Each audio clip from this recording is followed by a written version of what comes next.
ആകാശവാണി.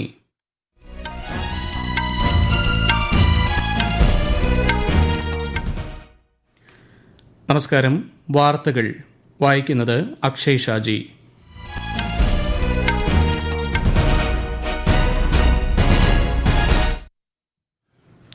പ്രധാന വാർത്തകൾ.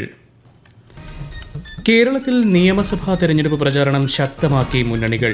വോട്ടെടുപ്പിന് ഇനി 11 ദിവസം മാത്രം. ഹോം വോട്ടിംഗ് പ്രക്രിയ നാളെ ആരംഭിക്കും. മുതിർന്ന BJP നേതാവും പ്രധാനമന്ത്രിയുമായ നരേന്ദ്രമോദി ഇന്ന് പാലക്കാടും തൃശൂരും NDA പ്രചാരണ പരിപാടികളിൽ പങ്കെടുത്തു. UDF-നായി മുതിർന്ന കോൺഗ്രസ് നേതാവ് രാഹുൽ ഗാന്ധി നാളെ കോട്ടയത്തെത്തും. LDF പ്രചാരണം വിവിധ മണ്ഡലങ്ങളിൽ പുരോഗമിക്കുന്നു. പശ്ചിമേഷ്യൻ സംഘർഷമുയർത്തുന്ന വെല്ലുവിളികളെ രാജ്യം ഒരുമിച്ച് നിന്ന് മറികടക്കണമെന്ന് മൻ കി ബാത്തിൽ പ്രധാനമന്ത്രി നരേന്ദ്രമോദി. ലോകമെമ്പാടും യോഗയോടുള്ള താൽപര്യം വർദ്ധിക്കുകയാണെന്നും പരാമർശം.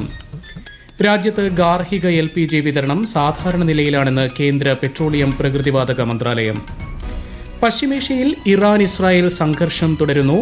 മധ്യ ടെഹ്റാനിലെ പ്രധാന സൈനിക താവളങ്ങളിൽ ആക്രമണം നടത്തി ഇസ്രായേൽ സേന. IPL ക്രിക്കറ്റിൽ മുംബൈ ഇന്ത്യൻസ് കൊൽക്കത്ത നൈറ്റ് റൈഡേഴ്സിനെ ബാറ്റിംഗിനയച്ചു. വാർത്തകൾ വിശദമായി. കേരളത്തിൽ നിയമസഭാ തെരഞ്ഞെടുപ്പ് പ്രചാരണം ശക്തമാക്കി മുന്നണികൾ. വോട്ടെടുപ്പിന് ഇനി 11 ദിവസം മാത്രം.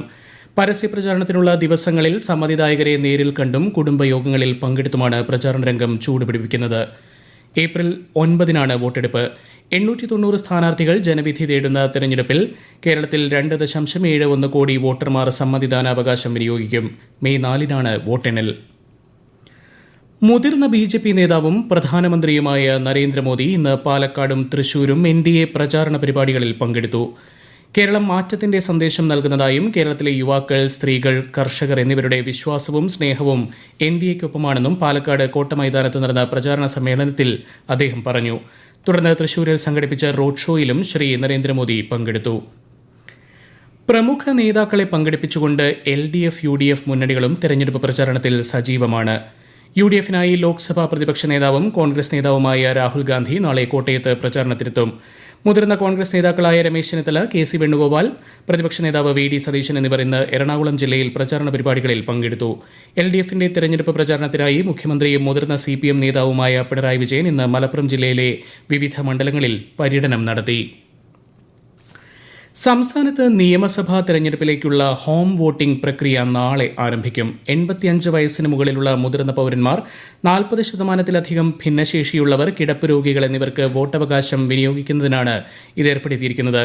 അതേസമയം ഹോം വോട്ടിംഗിന് മുന്നോടിയായി മുഖ്യ തെരഞ്ഞെടുപ്പ് ഓഫീസർ രത്തൻ യു ഖേൽക്കർ ജില്ലാ കളക്ടർമാരുമായി ഓൺലൈനായി മുന്നൊരുക്കങ്ങൾ വിലയിരുത്തി. സ്ഥാനാർത്ഥികളുടെ സമൂഹ മാധ്യമം വഴിയുള്ള തെരഞ്ഞെടുപ്പ് പ്രചാരണത്തിന് മീഡിയ സർട്ടിഫിക്കേഷൻ നിർബന്ധമാണെന്ന് additional chief electoral officer PB Nooh. Certification ഇല്ലാതെ സമൂഹമാധ്യമ അക്കൌണ്ടിലൂടെ വോട്ടർമാരെ സ്വാധീനിക്കുന്ന ഉള്ളടക്കങ്ങൾ പ്രസിദ്ധപ്പെടുത്തിയാൽ കർശന നടപടി സ്വീകരിക്കുമെന്നും അദ്ദേഹം അറിയിച്ചു. പശ്ചിമേഷ്യൻ സംഘർഷമുയർത്തുന്ന വെല്ലുവിളികളെ രാജ്യം ഒരുമിച്ച് നിന്ന് മറികടക്കണമെന്ന് മൻ കി ബാത്തിൽ പ്രധാനമന്ത്രി നരേന്ദ്രമോദി. വിഷയത്തെ രാഷ്ട്രീയവൽക്കരിക്കുന്നതിൽ നിന്നും നിലവിൽ യുദ്ധം നടക്കുന്ന പ്രദേശം രാജ്യത്തിന്റെ ഊർജ്ജ ആവശ്യങ്ങളുടെ പ്രധാന കേന്ദ്രമാണെന്നും അദ്ദേഹം പറഞ്ഞു. പെട്രോൾ, ഡീസൽ ലഭ്യതയിൽ ലോകമെമ്പാടും പ്രതിസന്ധി നേരിടുന്നതായി പറഞ്ഞ അദ്ദേഹം ഇത് നേരിടാൻ ഇന്ത്യ സജ്ജമാണെന്നും വ്യക്തമാക്കി. जिस क्षेत्र में अभी युद्ध चल रहा है वह क्षेत्र हमारी ऊर्जा आवश्यकताओं का बड़ा केंद्र है. इसकी वजह से दुनिया भर में पेट्रोल और डीजल को लेकर संकट की स्थिति बनती जा रही है. हमारे वैश्विक संबंध, अलग अलग देशों से मिल रहा सहयोग और पिछले 1 दशक में देश का जो सामर्थ्य बना है, इनकी वजह से भारत इन परिस्थितियों का डटकर मुकाबला कर रहा है. മത്സ്യത്തൊഴിലാളികൾ കടലിന്റെ യോദ്ധാക്കൾ എന്നതിനു പുറമെ സ്വയം പര്യാപ്ത ഭാരതത്തിന്റെ ശക്തമായ അടിത്തറയാണെന്നും പ്രധാനമന്ത്രി മൻ കി ബാത്തിൽ ചൂണ്ടിക്കാട്ടി. ഫിഷറീസ് മേഖലയിൽ നടക്കുന്ന നൂതന സംരംഭങ്ങളെക്കുറിച്ച് പരാമർശിച്ച അദ്ദേഹം ലക്ഷദ്വീപിലെ മിനിക്കോയിൽ നിന്നുള്ള ഹാവ ഗുൽസാറിന്റെ വിജയകഥയും മൻ കി ബാത്തിൽ പങ്കുവച്ചു. ഒരു മത്സ്യ സംസ്കരണ യൂണിറ്റ് നടത്തിയിരുന്ന അവർ കോൾഡ് സ്റ്റോറേജ് യൂണിറ്റ് കൂടി സ്ഥാപിച്ചത് വലിയ വിജയം സ്വന്തമാക്കിയതായും അദ്ദേഹം പറഞ്ഞു. എല്ലാവരും ശാരീരിക ക്ഷമതയിൽ ശ്രദ്ധ ചെലുത്തണമെന്നും പ്രധാനമന്ത്രി പറഞ്ഞു. പഞ്ചസാരയുടെയും പാചക എണ്ണയുടെയും ഉപയോഗം കുറയ്ക്കണമെന്നും അദ്ദേഹം ജനങ്ങളോട് അഭ്യർത്ഥിച്ചു. അന്താരാഷ്ട്ര യോഗാ ദിനത്തിന് 100 ദിവസത്തിൽ താഴെ മാത്രം ശേഷിക്കെ ലോകമെമ്പാടും യോഗയോടുള്ള താൽപര്യം ക്രമാനുഗതമായി വർദ്ധിച്ചുകൊണ്ടിരിക്കുകയാണെന്നും ശ്രീ മോദി പറഞ്ഞു. मेरा हमेशा से यह आग्रह रहा है कि आप सभी अपनी फिटनेस पर जरूर ध्यान दें। अंतर्राष्ट्रीय योग दिवस में अब 100 दिनों से भी कम समय बचा है। पूरी दुनिया में योग के प्रति आकर्षण भी लगातार बढ़ रहा है। अफ्रीका के जिबूती में अलमिस जी अपने अरविंद योग सेंटर के जरिए योग को बढ़ावा दे रहे हैं। वे यहाँ की कई और जगहों पर भी लोगों को योग सिखाते हैं। ഈ വാർത്തകൾ ആകാശവാണിയിൽ നിന്ന്. ആകാശവാണി വാർത്തകളും വാർത്താ അധിഷ്ഠിത പരിപാടികളും all India radio news Thiruvananthapuram YouTube ചാനലിലും at all India radio news Thiruvananthapuram Facebook പേജിലും AIR ന്യൂസ് _തിരുവനന്തപുരം ഇൻസ്റ്റഗ്രാം അക്കൌണ്ടിലും at AIR news _TVM X ഹാൻഡിലും ലഭ്യമാണ്. വിശുദ്ധ വാരത്തിന് തുടക്കം കുറിച്ച് ലോകമെമ്പാടുമുള്ള ക്രൈസ്തവർ ഇന്ന് ഓശാന ആചരിച്ചു. യേശുക്രിസ്തുവിന്റെ ജെറുസലേം പ്രവേശനത്തിന്റെ സ്മരണ പുതുക്കലാണ് ഈ ദിനം. ദേവാലയങ്ങളിൽ കുരുത്തോലകൾ കൈയിലേന്തി വിശ്വാസികൾ പ്രദക്ഷിണം നടത്തി. തുടർന്ന് പ്രത്യേക പ്രാർത്ഥനകളും നടന്നു. യേശുക്രിസ്തുവിന്റെ പീഡാനുഭവവും കുരിശുമരണവും ഉയിർത്തെഴുന്നേൽപ്പും അനുസ്മരിക്കുന്ന വലിയ നോമ്പിന്റെ അവസാന ആഴ്ചയിലേക്ക് കടന്നിരിക്കുകയാണ് ക്രൈസ്തവർ. രാജ്യത്തെ പെട്രോൾ പമ്പുകളിൽ പെട്രോളിന്റെയും ഡീസലിന്റെയും മതിയായ ശേഖരം ലഭ്യമാണെന്ന് കേന്ദ്ര സർക്കാർ. അഭ്യൂഹങ്ങൾ വിശ്വസിക്കരുതെന്നും ഗാർഹിക LPG വിതരണം സാധാരണ നിലയിലാണെന്നും പെട്രോളിയം മന്ത്രാലയം വ്യക്തമാക്കി. 55 ലക്ഷം സിലിണ്ടറുകളാണ് പ്രതിദിനം വിതരണം ചെയ്തുവരുന്നത്. 94,000 മെട്രിക് ടൺ LPGയുമായി 2 കപ്പലുകൾ ഇന്ത്യയിലേക്ക് എത്തിക്കൊണ്ടിരിക്കുകയാണെന്ന് കേന്ദ്ര ഷിപ്പിംഗ് മന്ത്രാലയം അറിയിച്ചു. പശ്ചിമേഷ്യയിൽ ഇറാൻ ഇസ്രായേൽ സംഘർഷം തുടരുന്നു. മധ്യ ടെഹ്റാനിലെ പ്രധാന സൈനിക താവളങ്ങളിൽ രാത്രിയിലും ഇസ്രായേൽ സേന ആക്രമണം തുടർന്നു. അതേസമയം ഇറാൻ ഗൾഫ് രാജ്യങ്ങൾക്ക് നേരെയുള്ള മിസൈൽ ഡ്രോൺ ആക്രമണങ്ങളും തുടർന്നു. വിശദാംശങ്ങളിലേക്ക്. ടെഹ്റാനിലെ ഇറാനിയൻ സൈനിക താവളങ്ങൾ ലക്ഷ്യമിട്ട് വ്യാപക ആക്രമണങ്ങൾ നടത്തിയതായി ഇസ്രായേൽ പ്രതിരോധ സേന അവകാശപ്പെട്ടു.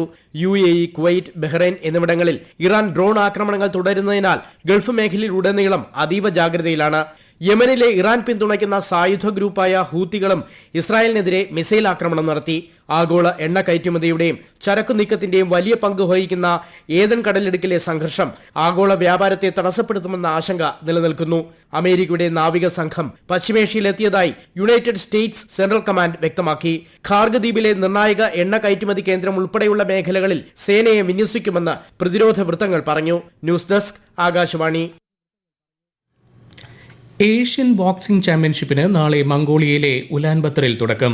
കോമൺവെൽത്ത് ഗെയിംസ്, ഏഷ്യൻ ഗെയിംസ്, ഉസ്ബെക്കിസ്ഥാനിൽ നടക്കുന്ന ലോക ബോക്സിംഗ് കപ്പ് ഫൈനൽ എന്നിവയ്ക്ക് മുന്നോടിയായുള്ള ആദ്യ പ്രധാന ഇവന്റാണ് ഏഷ്യൻ ചാമ്പ്യൻഷിപ്പ് ടൂർണമെന്റ്. വനിതാ വിഭാഗത്തിൽ ലവ്ലീന ബർഗോഹെയ്ൻ, നിഖാത് സരീൻ, മീനാക്ഷി ഹൂഡ, ജെയ്സ്മിൻ ലംബോറിയ എന്നിവർ നയിക്കും. പുരുഷ വിഭാഗത്തെ ജാദുമണി സിംഗ്, സച്ചിൻ സിവാച്ച്, നരേന്ദർ ബർവാൾ എന്നിവരാണ് നയിക്കുക. IPL ക്രിക്കറ്റിൽ Mumbai Indians Kolkata night Riders പോരാട്ടം. ടോസ് നേടിയ മുംബൈ ഇന്ത്യൻസ് ഫീൽഡിംഗ് തെരഞ്ഞെടുത്തു. മുംബൈ വാങ്കഡെ സ്റ്റേഡിയത്തിലാണ് മത്സരം. കേരളത്തിൽ ഇന്നും നാളെയും ഇടിമിന്നലോടുകൂടിയ ഒറ്റപ്പെട്ട മഴയ്ക്ക് സാധ്യതയെന്ന് കേന്ദ്ര കാലാവസ്ഥാ വകുപ്പ്. വിവിധ ജില്ലകളിൽ ഇന്ന് ശക്തമായ കാറ്റിനും സാധ്യതയുണ്ട്. സംസ്ഥാനത്ത് ഉയർന്ന ചൂട് തുടരുന്ന സാഹചര്യത്തിൽ ജനങ്ങൾ ജാഗ്രത പാലിക്കണമെന്നും നിർദ്ദേശമുണ്ട്. ഇന്ത്യ പോസ്റ്റിന്റെ പേരിൽ സൗജന്യ സമ്മാനങ്ങൾ വാഗ്ദാനം ചെയ്ത് ജനങ്ങളുടെ സ്വകാര്യ വിവരങ്ങൾ നൽകാൻ പ്രേരിപ്പിക്കുന്ന ഭാഗ്യ നറുക്കെടുപ്പ് വ്യാജമാണെന്ന് PIB വസ്തുതാ പരിശോധന വിഭാഗം. ഇത്തരം ഓൺലൈൻ അറിയിപ്പുകൾക്ക് ഇന്ത്യ പോസ്റ്റുമായി ബന്ധമില്ലെന്നും സംശയാസ്പദമായ ലിങ്കുകളിൽ ക്ലിക്ക് ചെയ്യരുതെന്നും PIB മുന്നറിയിപ്പ് നൽകി. സ്വർണ്ണവിലയിൽ മാറ്റമില്ല. ഗ്രാമിന് 13,575 രൂപയും പവന് 1,08,600 രൂപയുമാണ് ഇന്നത്തെ വില. തമിഴ്നാട് നിയമസഭാ തെരഞ്ഞെടുപ്പിനുള്ള ആദ്യഘട്ട സ്ഥാനാർത്ഥി പട്ടിക പുറത്തിറക്കി തമിഴക വെട്രി കഴകം. നടനും പാർട്ടി സ്ഥാപകനുമായ വിജയ് പേരമ്പൂർ, ട്രിച്ചി ഈസ്റ്റ് മണ്ഡലങ്ങളിൽ നിന്ന് ജനവിധി തേടും. പ്രധാന വാർത്തകൾ വീണ്ടും. കേരളത്തിൽ നിയമസഭാ തെരഞ്ഞെടുപ്പ് പ്രചാരണം ശക്തമാക്കി മുന്നണികൾ. വോട്ടെടുപ്പിന് ഇനി 11 ദിവസം മാത്രം. ഹോം വോട്ടിംഗ് പ്രക്രിയ നാളെ ആരംഭിക്കും. മുതിർന്ന BJP നേതാവും പ്രധാനമന്ത്രിയുമായ നരേന്ദ്രമോദി ഇന്ന് പാലക്കാടും തൃശൂരും NDA പ്രചാരണ പരിപാടികളിൽ പങ്കെടുത്തു. UDF-നായി മുതിർന്ന കോൺഗ്രസ് നേതാവ് രാഹുൽ ഗാന്ധി നാളെ കോട്ടയത്തെത്തും. LDF പ്രചാരണം വിവിധ മണ്ഡലങ്ങളിൽ പുരോഗമിക്കുന്നു. പശ്ചിമേഷ്യൻ സംഘർഷം ഉയർത്തുന്ന വെല്ലുവിളികളെ രാജ്യം ഒരുമിച്ച് നിന്ന് മറികടക്കണമെന്ന് മൻ കി ബാത്തിൽ പ്രധാനമന്ത്രി നരേന്ദ്രമോദി. ലോകമെമ്പാടും യോഗയോടുള്ള താൽപര്യം വർദ്ധിക്കുകയാണെന്നും പരാമർശം. രാജ്യത്ത് ഗാർഹിക LPG വിതരണം സാധാരണ നിലയിലാണെന്ന് കേന്ദ്ര പെട്രോളിയം പ്രകൃതിവാതക മന്ത്രാലയം. പശ്ചിമേഷ്യയിൽ ഇറാൻ ഇസ്രായേൽ സംഘർഷം തുടരുന്നു. മധ്യ ടെഹ്റാനിലെ പ്രധാന സൈനിക താവളങ്ങളിൽ ആക്രമണം നടത്തി ഇസ്രായേൽ സേന. IPL ക്രിക്കറ്റിൽ മുംബൈ ഇന്ത്യൻസ് കൊൽക്കത്ത നൈറ്റ് റൈഡേഴ്സിനെ ബാറ്റിംഗിനയച്ചു. വാർത്തകൾ കഴിഞ്ഞു. അടുത്ത വാർത്താ പ്രക്ഷേപണം 8:35